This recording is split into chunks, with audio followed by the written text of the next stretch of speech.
The hinge, another foundational pattern. Everything that we categorize are all kind of in some of these big groups. So here the goal is, if we're going to, we have all the squats, and now we're doing kind of more the opposite of that. So more the back side of the body. So the foundational pattern here is the hips are going to move back as the torso moves forward, so that his weight is always evenly distributed over his feet.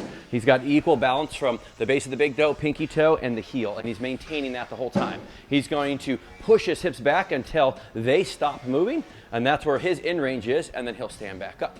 Common compensations here, starting with the spine. If we held a pipe or a broomstick, something here, we should see this stay constant the whole time. There's a little in curve here, there's a little lumbar curve there as he comes up, and we want to be able to maintain that whole time. Shoulder blades are going to stay back to help support that.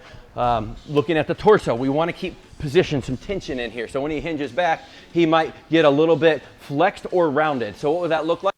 Is he loses posture. He's either overflexed, or he's overextended, where he's really hyperextending that position. And a lot of times you'll see a common cue is the neck will change. So come back up, go and let's show another good one. So watch again, hips to top of the head, stays in that beautiful straight line that whole time. Go ahead and set that down.